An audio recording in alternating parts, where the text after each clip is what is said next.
string bassist, and he's going to do touch bass with Alan. Yay!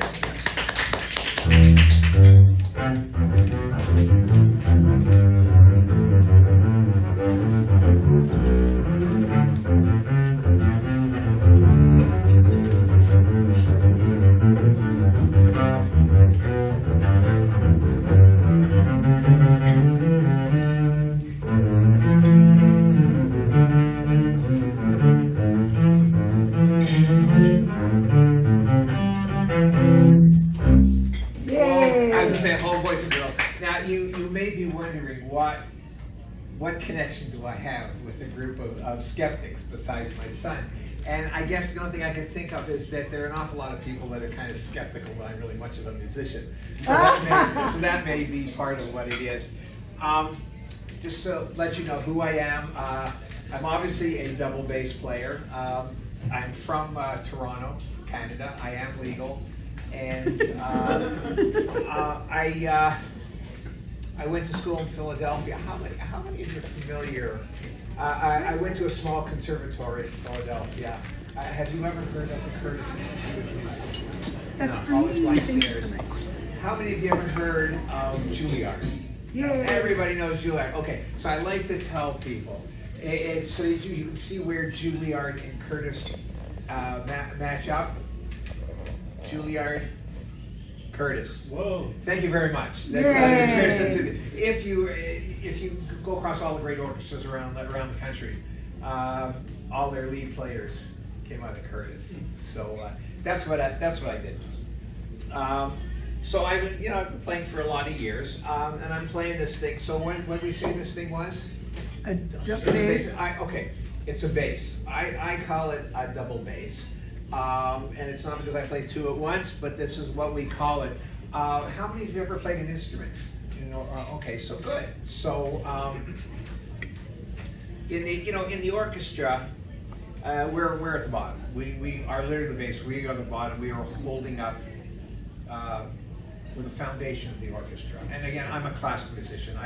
I would say, I used to play in high school, I used to play a little bit of jazz. We put on dark glasses and we'd go like this, but I was just so afraid that someone would actually know I had no idea what I was doing. So I stopped doing it and I left it for the guys that knew. But I am a classical musician. So here's a question for you. This instrument is a member of a family of instruments. And what family is that? Strings, thank you, that's the correct answer. A lot of people say the violin family. It is in fact not of the violin family. It is actually of the viol family. So that's one of the names we use for the bass. And an interesting, or maybe interesting fact, a lot of my stories, this is, by the way, this is a conversation. If you have any questions at any time, please feel free to ask me. And I'll play it a little bit because I've got it here. But I was flying into Toronto from Philadelphia, and I brought I happened to be able to loan a really fine old Italian instrument from my school. And I got to Toronto and I had to clear customs. And I had taken the bass on the plane. So I'm coming to customs. And I'm going through, and there's a young customs officer there. He says, "What's that?" I said, "It's a bass." "Well, what do you mean? Like, a musical instrument? Is it yours?" "No, it belongs to my school." "How much is it worth?" "Oh, I just threw a number. Oh, X $1,000. "Well, okay, you owe import tax, sales tax, this tax, blah, blah, blah." What? They wanted 50, and this is 40 years ago. I was very young. That they said, you owe $150 cash in order to bring the bass in. So what are you talking about? It's a Friday night of a long weekend, and it has to be cash or certified check. And my parents are out there looking to wonder what's going on. And I said, "I haven't got this kind of money." "Well, they won't let me in." So meantime, I guess the supervisor comes by, and I was by this time the last person, to try and get through customs. She says, "What's going on?" And he tells her. And so she sort of rolls her eyes, but he'd already started the process. He says, "Okay, what is that?" "It's a bass." "Yeah, well, musical instrument." "Well, okay, let's see if we can save you some money. So of course this is prior to computers, so she brings out the big book of everything and plunks it down on the table. This big thing that has everything known to mankind in this book. And she goes to musical instruments. Okay, what's it called? It's bass. Not here. Double bass. Nope, it's not Bass. here. String bass. Both of them. I'm going through every night. So look what it is.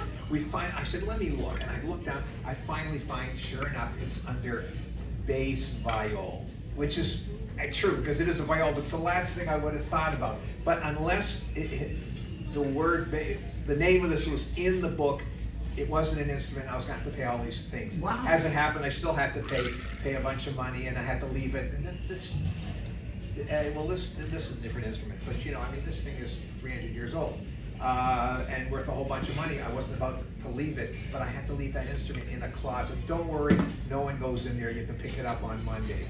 Now, of course, I got it. By the time I got there Monday, it had been moved all over the place.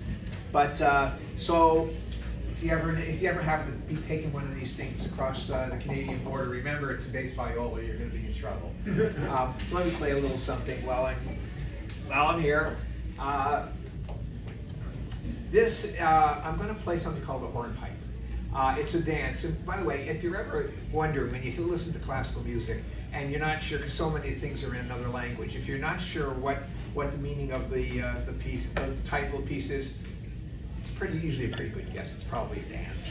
So this happens to be a hornpipe. And how many of you have ever heard a hornpipe? Hey, terrific! Because Kyle, which one in particular can you think of? I'm drawing a blank there. Okay, well no, it's probably the same one from the water music. Da da da da da da da da da da da. Because if you've ever been to a wedding, it's often a recessional. So that's a hornpipe. So this is a hornpipe by a Galliard. It's a similar idea.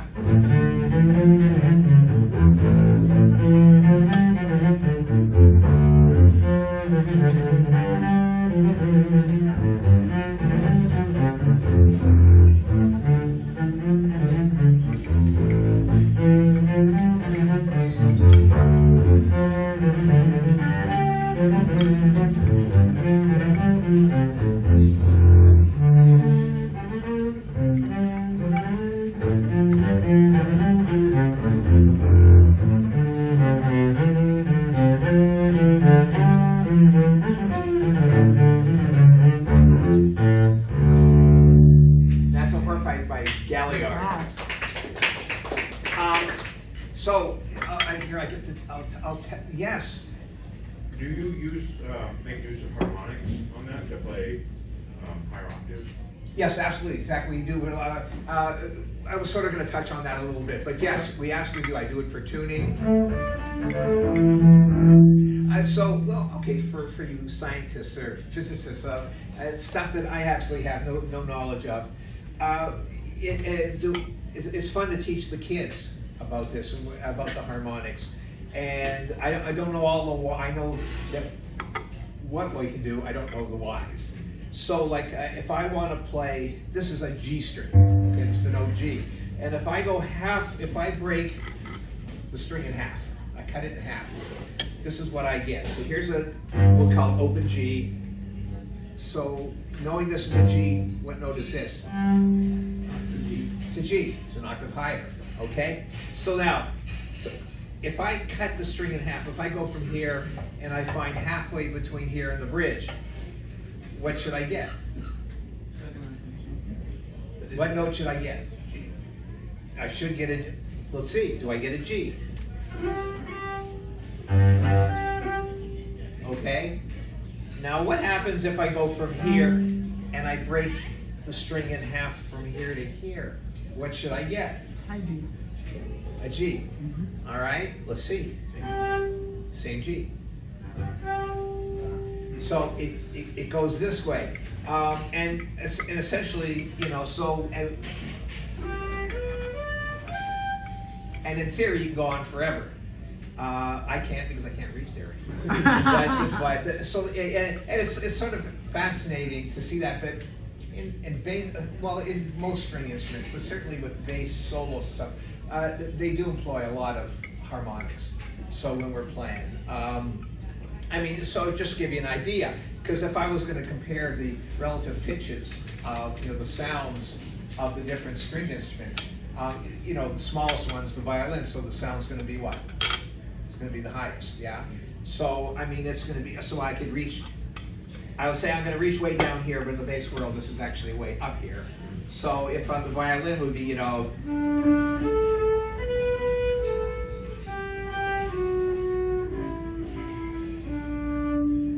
and then the viola, right, that's a little bigger, so it's going to sound a little bit like this.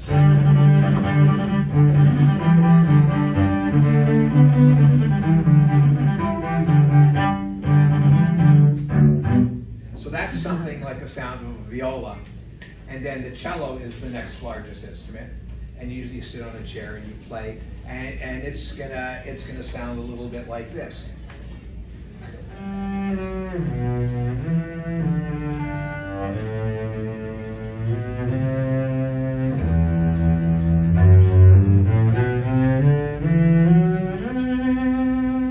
So that's a little bit like the sound of cello.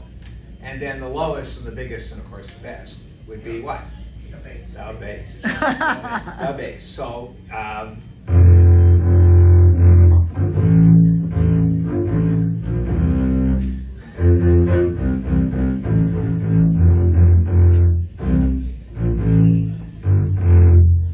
you can actually, it's not the most resonant room, but you can feel it. And that's the part about playing the bass. We can feel what, and especially where it sits on you. You can feel the vibrations through your body. And it really is one of the joys of playing this instrument. So, but now I've been using this thing. What's this? Bow? A bow. Okay, it's not a weapon. I've been on a concert tour, and my bass was being shipped, but I had my bow in I have a little, actually it's a cool cue case, and I put it in there, and I was bringing that on the plane, so I'm going through security. Can't bring it on. Why not? We don't allow weapons. What? Because she asked what it was. I said, a bow. I said, no. It's like a violin bow, and I had to do some. It almost became a weapon, but eventually she let me on. But yeah, but then sometimes I'll test your further musical knowledge. Sometimes I put the bow down, and I use these things. And what are they called? Hands. Hands, fingers. Oh. I'm waiting on the fingers. Yes, Phalanges. fingers. Okay, so but like as in most things that we do as classical musicians, we do it to show how knowledgeable we are. We do everything in some other language, usually Italian. And there's a word for plucking strings. Pizzicato. Pizzicato. All right. Okay, so that would be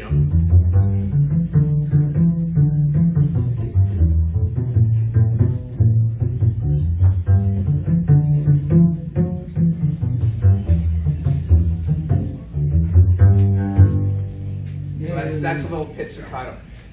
Now, it's funny, I was talking about being in airports and stuff.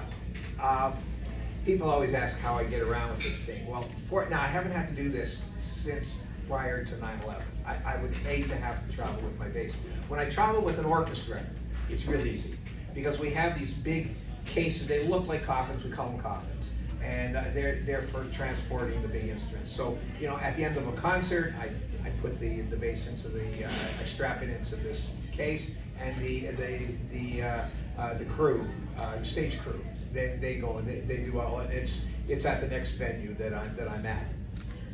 But when I was going to audition for Curtis in Philadelphia, I was going to go from Toronto. I had to fly. And I bought, at that time you were able to buy for half economy, you could buy a seat for your instrument. So I bought a seat on, I don't know if any of you would remember this, Allegheny Airlines. We used to call it Agony Airlines. It was a regional, East Coast regional airline. And the only time I was ever sick on a plane twice was on Allegheny Airlines coming into Erie, Pennsylvania for a stop. So I had my bass and I had my boarding pass. So it was on a turboprop. So you didn't walk on the gangplank, you went down the stairs, you had to walk across the tarmac and go up the stairs. So I've got the bass and I'm schlepping it across the tarmac, and the ground crew, you can't bring that on the plane. And I'm just waving I've got a boarding pass, I'm getting on the plane, and I just keep walking. And I get to the stairs, and I look up the stairs, and at the top of the stairs is at that time she was a stewardess. There was a stewardess at the top of the stairs. She's like she's seen a ghost. You can't bring that up here. And I said, I got a boarding pass, I'm coming up. And I start walking up the stairs. So as I'm walking up the stairs, I look over to the cabin, like to the cockpit, and the captain's leaning out the window, and he's got this smirk on his face, you know. I'm walking up the stairs, and you know, if you know anything about flying, if the captain says you don't get on, you don't get on. But by the time I get to the top of the stairs, the poor stewardess, she was beside her, so she had no idea what to do. The captain was already outside by the door, and he's got this big grin on his face. He says, "Don't worry. When I was a kid, I had to schlep one of these around Europe for a friend of mine. This is what you got to do." And he showed me, you bring it in, you put it in the bulkhead, you know, seatbelt extensions and the whole. So he told me all the commands. So subsequently, when I had to fly, I said, look, this is what I need, this is what I got to do. And if you throw around the orders convincingly enough, they let you do it. And I was able to do it. It's funny though, the big planes were harder than the small planes to get on, because the small planes you get on, the seats go, the armrests go up and down. The big ones, they have these big clunky consoles, and they don't budge, so it's really hard to because it takes up just a little bit more than a seat. And I was flying from Toronto to Vancouver, and I was going to be on 747. So I always had to pre-board, so which was fine. So I get on there, and my seat was way at the back of the plane. So I get on the plane, I walk way to the back of the plane, and I'm trying to figure out how to put it on. Well, the flight attendant comes down. He says, "I got a better idea," and he says, "Come on, follow me." So I take one end of the bass, he takes the other end. We lift it up. By this time, the plane was full, and we walked the full length of this 747. Bringing this bass over everybody's heads, and they're all at it. They all think it's hysterical. We get to the front of the plane, and we get to the spiral staircase that goes up to first class, the first class lounge. Okay, we're going up. So we take the bass and we corkscrew this thing up to the top. We get up to the lounge, and it's on Air Canada. It's one of its big fancy, wall-to-wall white shag rug. Great big seats and a bunch of drunken businessmen.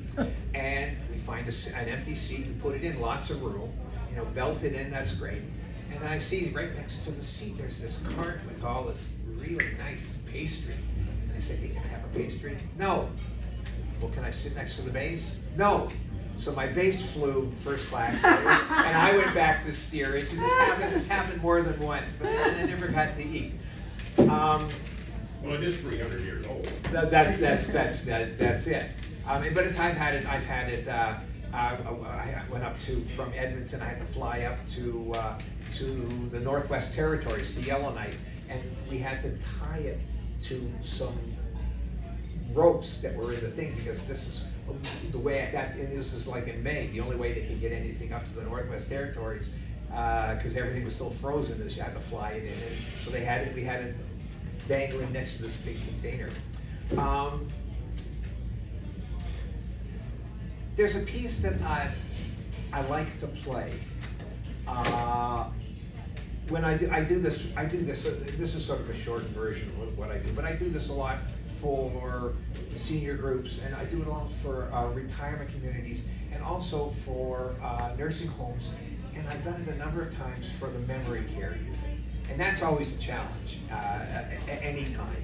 And so I was going to do the program, and I kind of count on the staff to help me out, because it is very conversational. But I was playing along, and I look around the people that were there, and I see a lot of obviously to me Jewish faces. So I got a piece I'd like to play. So I played this piece, and I'll tell you a little bit more after. It's called Oithin Pripachik. And Here we go. So.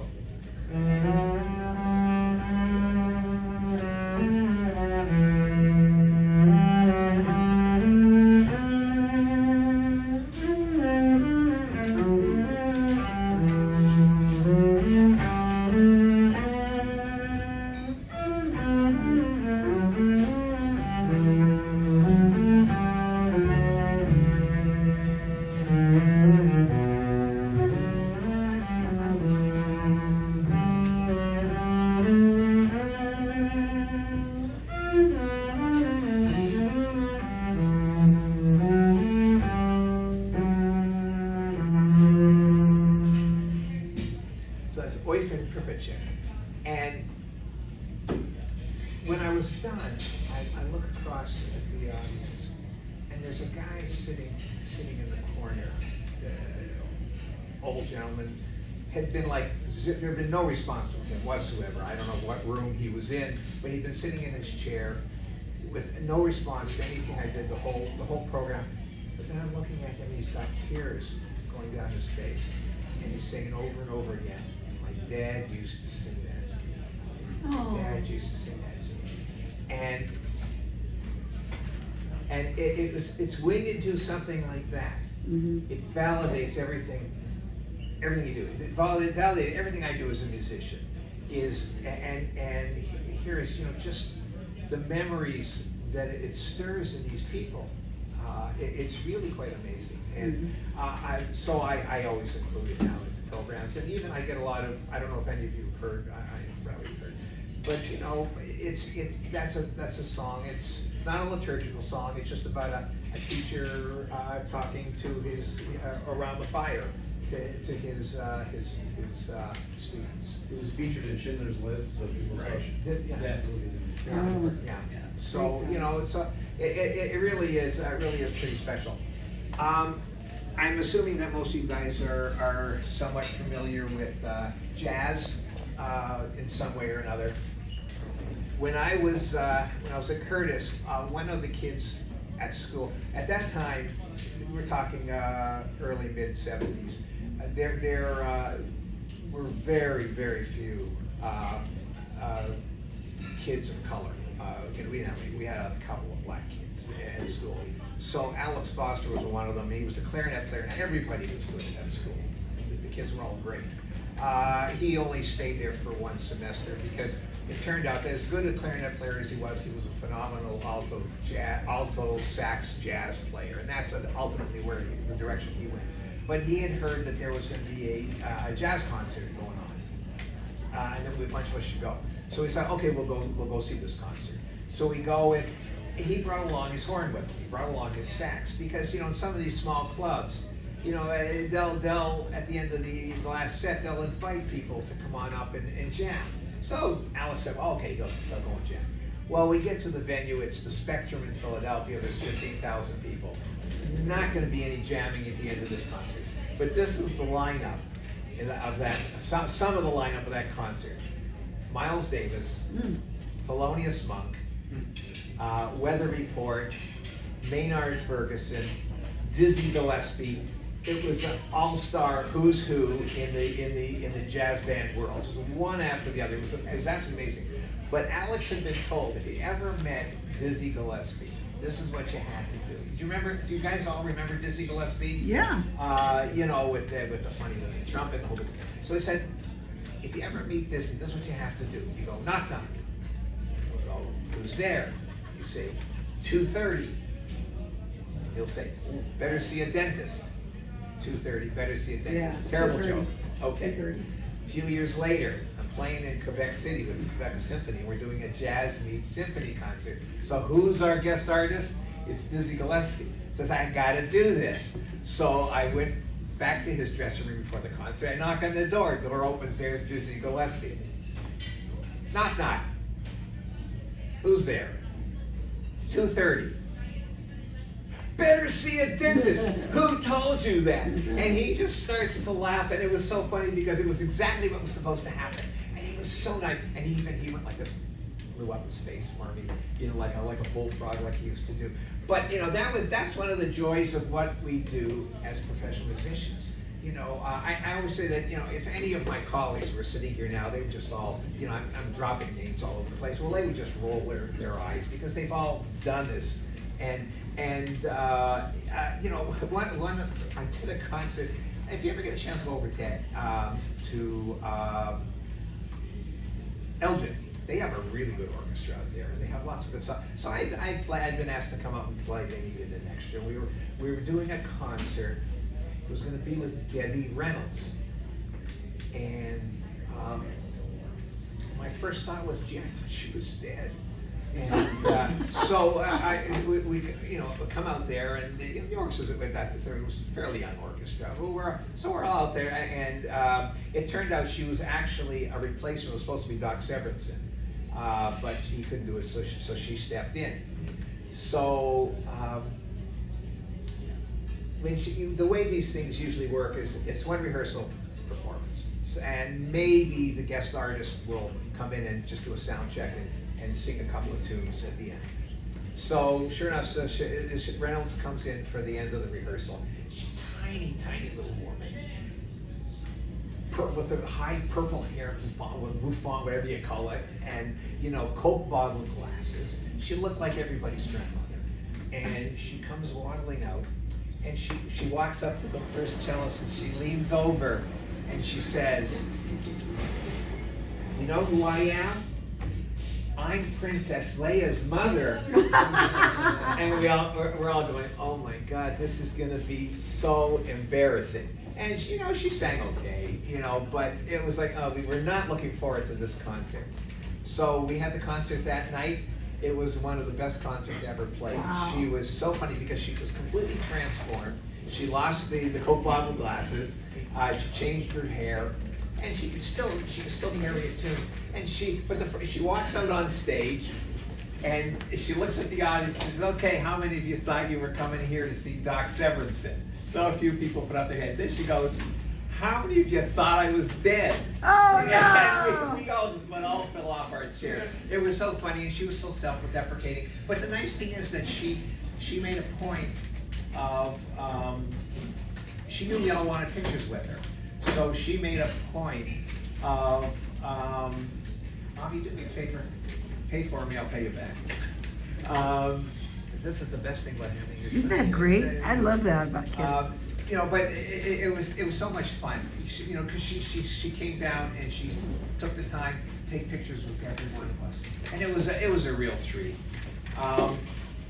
Let me ask, how much time do I have? I was going to give you a yellow green. More or less, just 5, 6 minutes. okay. Just a quick thing. How many of you, most of you have been to symphony concerts? Have you ever wondered, does anybody actually look at the conductor? I've heard that a lot. Is anybody really looking at the conductor? Well, I want you all to try something. I want you to take either hand, and I want you to put it below eye level, and look down here, but look my direction, but look at your hands. So don't look at me, look at your hand. Can you see what I'm doing? Right, you can see my arm. So what you're doing is you're seeing it peripherally. And we tell the kids it's like your third eye.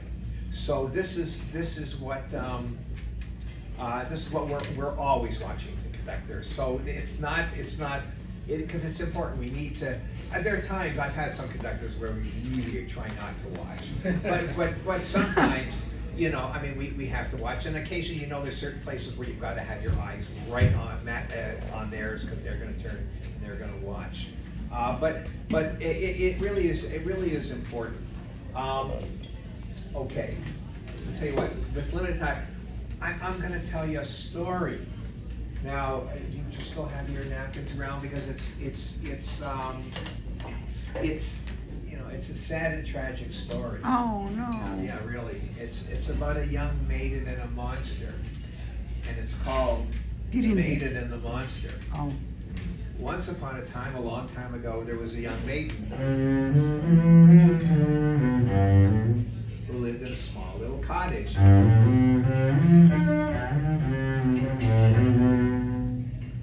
Next to the small little cottage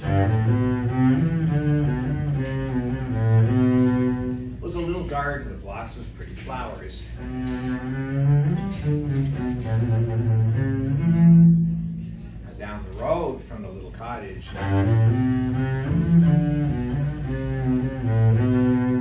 was a little town with lots of happy people.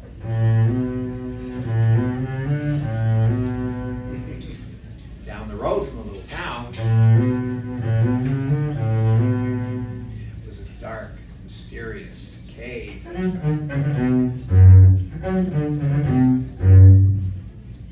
in that dark, mysterious cave lived a big, ugly, hairy, mean old monster.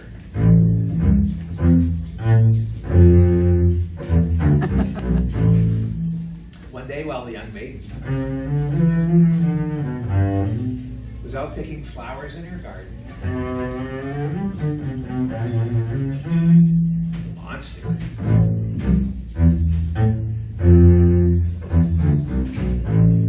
came out of his cave, passed the little town,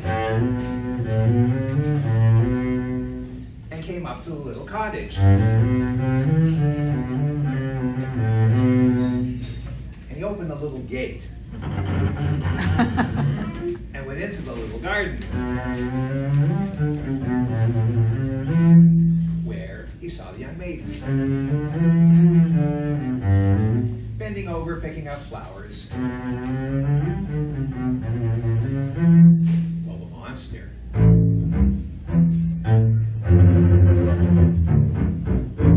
crept up behind the young maiden and lightly tapped her on the shoulder, while the maiden turned around with a start. And when she saw the monster, she screamed. Well, nearby in the town, they could hear her scream, and they came running to the rescue. But when they got to the little cottage, and they opened the little gate, and went into the little garden, it was too late for the poor young maiden.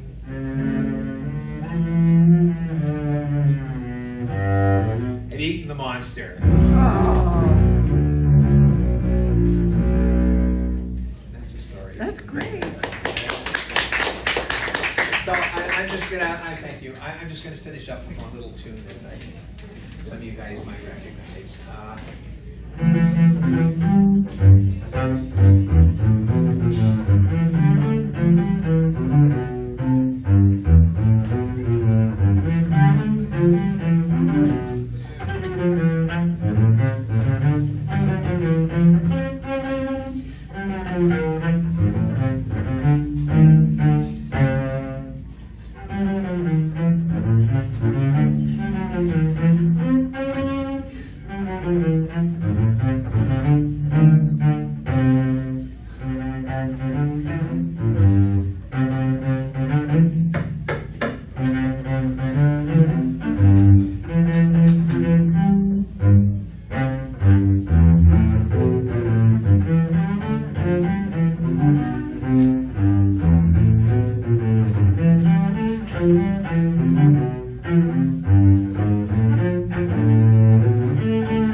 Thank you.